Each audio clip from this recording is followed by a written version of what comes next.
Assalamualaikum warahmatullahi wabarakatuh. Pada hari ini kita akan membahas mengenai relasi dan fungsi. Adapun capaian pembelajarannya adalah mahasiswa mampu memahami konsep tentang relasi dan fungsi. Dengan indikator, mahasiswa mampu menjelaskan prinsip dari produk kartesian dua himpunan dan juga mampu menjelaskan dan merepresentasikan relasi biner, baik itu dalam bentuk notasi himpunan atau dalam diagram panah, atau juga bisa dalam matriks dan juga dalam bentuk graf. Jadi, produk kartesis dari dua himpunan berhingga tak kosong A dan B itu dituliskan dengan A cross B, di mana A cross B sama dengan himpunan dari A, B, di mana A elemen A dan B elemen B. Dengan A, B itu merupakan sebuah pasangan terurut atau pasangan objek-objek dengan urutan tetap. Jadi kalau A cross B itu pasti isinya adalah himpunan pasangan terurut, ya, pasangan terurut A, B, di mana A kecil itu elemennya himpunan A besar, B kecil itu elemennya himpunan B besar. Dan perlu diingat, pasangan terurut artinya urutannya ini harus diperhatikan. Jadi A, B tidak sama dengan B, A. Jadi pasangan terurut ini tidak bersifat komutatif. Contoh dari produk kartesis. Jadi kalau saya punya himpunan A, himpunan B, himpunan C, maka untuk mencari A cross B itu adalah pasangan 0 dengan A, pasangan 0 dengan B, pasangan 1 dengan A, pasangan 1 dengan B, pasangan 2 dengan A, pasangan 2 dengan B. Atau jika disajikan dalam diagram himpunan seperti ini. Jadi kalau B cross A berarti A, 0, A, 1, A, 2, B, 0, B, 1 dan B, 2.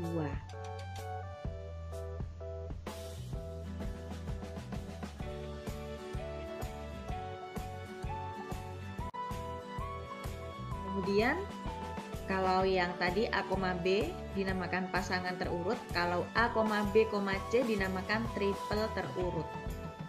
Jadi A cross B cross C itu artinya A cross B di-crosskan dengan C, himpunan C. Ya. Oke, sekarang kita berlanjut pada relasi biner. Relasi antara himpunan A dan himpunan B adalah himpunan bagian dari produk kartesis A cross B. Jadi relasi antara himpunan A dan himpunan B kita notasikan dengan R, ya, itu merupakan himpunan bagian atau subset dari A cross B. Jadi relasi biner itu adalah relasi antar dua himpunan, itu namanya relasi biner. Nah, kemudian notasinya seperti ini. ARB artinya relasi biner dari A ke B. Jadi A, elemen A direlasikan dengan B, elemen B. Jadi ARB itu notasi lainnya adalah A, B elemen R. Artinya A dihubungkan ke B oleh R, oleh relasi. Kemudian kalau R-nya dicoret, artinya A tidak dihubungkan dengan B oleh R. Atau notasi lainnya adalah A, B bukan elemennya R. Jika A sama dengan B, maka relasi biner R subset A cross B adalah ekuivalen dengan R subset A cross A untuk sebuah relasi biner pada himpunan A. Ya, kemudian kalau misalkan jadi R subset dari A cross B, maka A itu disebut dengan daerah asal atau domain dari R, dan B disebut daerah hasil atau rank dari R. Contoh, diberikan himpunan A dengan anggotanya 1, 2, 3. Kemudian R merupakan sebuah relasi di mana A, B, A habis membagi B, A, B elemen A. Ya, jadi ada suatu pernyataan bahwa R yang didefinisikan oleh ini itu merupakan relasi biner. Ternyata betul. Mengapa? Sebab R merupakan subset dari A cross A. Sekarang kita lihat A cross A. Kita mempunyai himpunan A, elemennya adalah 1, 2, 3. Maka A cross A elemennya adalah 1,1, 1,2, 1,3, 2,1, 2,2, 2,3, 3,1, 3,2 dan 3,3. Kemudian R sendiri isinya adalah pasangan terurut A, B ya, di mana A habis membagi B. Kita lihat di sini 1 habis membagi 1. 1 habis membagi 2. 1 habis membagi 3. 2 tidak habis membagi 1, berarti tidak termasuk R. 2 habis membagi 2, ya. 2 tidak habis membagi 3, berarti bukan anggotanya R. 3 habis membagi 1, tidak. 3 habis membagi 2, tidak. 3 habis membagi 3, iya. Jadi anggotanya R adalah 1,1, 1,2, 1,3, 2,2 dan 3,3. Jadi jelas terlihat di sini bahwa R itu adalah subset daripada A cross A, sehingga R merupakan relasi biner. Jadi R merupakan relasi biner dari A ke A jika dan hanya jika R merupakan subset dari A cross A. Kemudian contoh nomor 2, A adalah himpunan potongan kabel. Maka relasi yang didefinisikan oleh himpunan A, B di mana A plus B kurang dari sama dengan 10, A, B elemen A merupakan suatu relasi biner karena subset dari A cross A. Kemudian contoh 3, misalkan R adalah relasi pada A. Nah, kalau R itu relasi pada A artinya A cross A. A cross A siapa saja? A cross A isinya adalah 2,2, 2,2, 2,3, 2,4, 2,8, 2,9, kemudian 3,2, 3,3, kemudian 3,4, 3,8, 3,9 dan seterusnya ya. Kemudian saya punya R itu adalah relasi pada A yang didefinisikan oleh X, Y elemen R jika X adalah faktor prima dari Y. Jadi siapa saja anggotanya R? Jadi R itu isinya adalah X, Y, di mana X adalah faktor prima dari Y. 2 adalah faktor prima dari 2, iya. 2 adalah faktor prima dari 3, tidak. 2 adalah faktor prima dari 4, iya. 2 adalah faktor prima dari 8, iya. 2 adalah faktor prima dari 9, tidak. 3 adalah faktor prima dari 2, tidak. 3 adalah faktor prima dari 3, iya. Dan seterusnya. Sehingga di sini ada berapa anggota ini? Ada 5 anggota, yaitu 2,2, 2,4, 2,8, 3,3 dan 3,9. Jadi di sini jelas bahwa R merupakan subset dari A cross A. Kemudian nomor 4, misalkan himpunan A adalah 1 dan 2. Kemudian himpunan B adalah 1, 2, dan 3. Lalu didefinisikan relasi R dari A ke B ya. Jadi R relasi dari A ke B. Jika dan hanya jika X, Y adalah bilangan genap, maka tuliskan semua anggota R. Ya, kalau kita lihat di sini A cross B siapa saja? A cross B itu adalah 1, 1,2, 1,3. Lalu ada 2,1, 2,2 dan 2,3. Ini adalah anggotanya A cross B. Maka anggotanya R siapa saja? Anggotanya R adalah jika dan hanya jika X min Y bilangan genap. Kita lihat di sini. 1 dikurangi 1, 0. Dia bukan bilangan genap, berarti tidak termasuk anggota R. 1 dikurangi 2 adalah minus 1, dia bukan bilangan genap. 1 minus 3 adalah min 2, dia bilangan genap, berarti dia masuk ke dalam anggotanya R. 2 dikurangi 1 bukan bilangan genap, 2 kurangi 2 bukan bilangan genap, 2 kurangi 3 bukan bilangan genap, sehingga anggotanya R hanya ada 1, yaitu 1,3. Oke, jadi relasi di sini yang memenuhi definisi bahwa X, Y anggota R jika dan hanya jika X min Y adalah bilangan genap adalah 1,3. Jadi jelas terlihat bahwa R merupakan subset dari A cross B. Baik, selanjutnya untuk pertanyaan yang kedua, apakah 1 berelasi dengan 3, apakah 2 berelasi dengan 3, dan apakah 2 berelasi dengan 2? Nah, jadi kita harus cek satu persatu. Menurut definisi, X berelasi dengan Y atau X, Y elemennya R itu jika dan hanya jika X dikurangi Y merupakan bilangan genap. Nah, jadi kita cek satu persatu. Ternyata 1 berelasi dengan 3. Kenapa?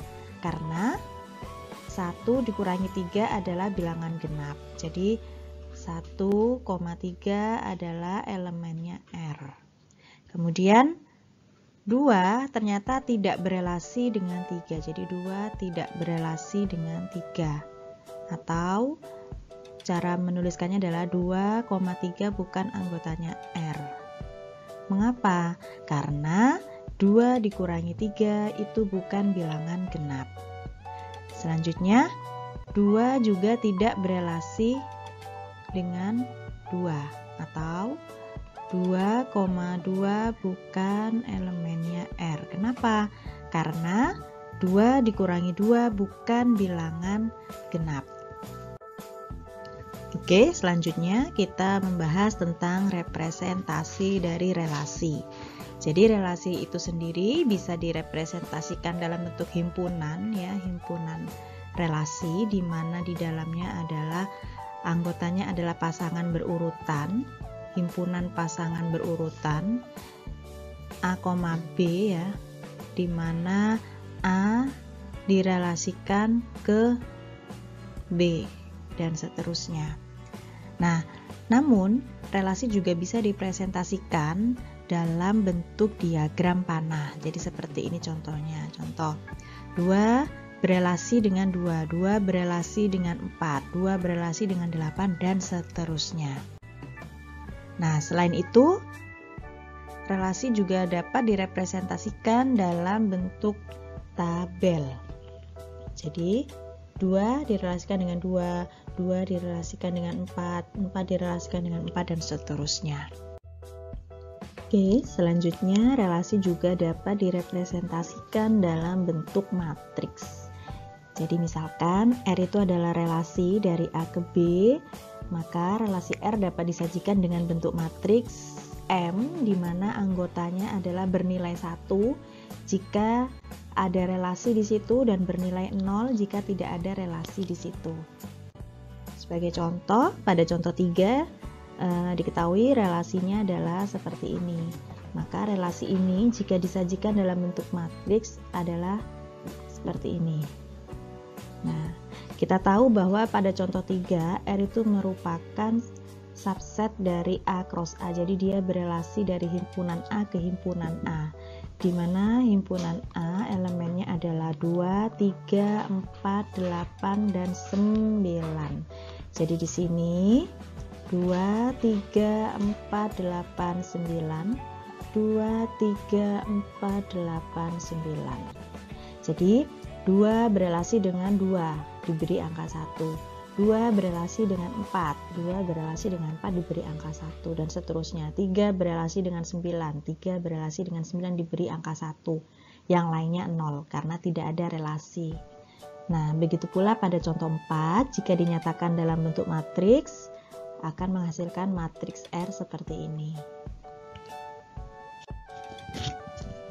Kemudian, yang terakhir, relasi juga bisa direpresentasikan dalam bentuk graf berarah. Relasi pada sebuah himpunan dapat direpresentasikan secara grafis dengan graf berarah. Nah, graf berarah tidak didefinisikan untuk merepresentasikan relasi dari suatu himpunan ke himpunan lain. Jadi, khusus untuk graf, ya, relasi itu hanya merelasikan dari sebuah himpunan A saja, jadi A ke A. Jadi hanya ada satu himpunan A direlasikan ke himpunan A. Jadi tidak ada himpunan lain, ya. Jadi bukan A cross B, tapi A cross A, khusus ini. Nah, kemudian tiap elemen himpunan dinyatakan dengan sebuah titik yang disebut dengan vertex atau simpul. Dan tiap pasangan terurut dinyatakan dengan busur atau arc. Nah, jadi graf itu terdiri dari simpul dan busur. Simpul nama lainnya adalah vertex. Busur itu nama lainnya adalah busur berarah, ya. A. Nah, jadi jika A berelasi dengan B atau A, B elemen R, maka sebuah busur dapat dibuat dari simpul A ke simpul B. Simpul A disebut dengan simpul asal atau inisial vertex, dan simpul B disebut simpul tujuan atau terminal vertex. Kemudian kalau A berelasi dengan A itu sendiri atau A, A elemen R, atau A berelasi dengan A, maka busurnya akan berelasi dengan dirinya sendiri. A berelasi dengan A. Kalau misalkan saya punya A, saya punya B. Kalau A berelasi dengan B, maka busurnya seperti ini. Ini adalah bentuk A berelasi dengan B. Tapi kalau A berelasi dengan A, maka bentuk busurnya seperti ini. Kita namakan gelang atau loop. Contoh, misalkan ada himpunan A yang berisikan A, B, C, D. Kemudian ada sebuah relasi, ya, yang merelasikan atau menghubungkan himpunan A ke himpunan A. Kemudian relasi R didefinisikan oleh ini. Maka grafnya adalah seperti ini. Jadi ini titiknya tidak harus seperti ini. Boleh A-nya di sini, B-nya di sini, C di sini, D di sini, boleh. Bebas. Yang pasti busurnya harus menunjukkan sesuatu relasi tersebut. Jadi sini pertama, A berelasi dengan A. Maka A berelasi dengan A, muter ke dirinya sendiri. A berelasi dengan B. Nah, lalu B berelasi dengan A. B berelasi dengan A. Kemudian B berelasi dengan C.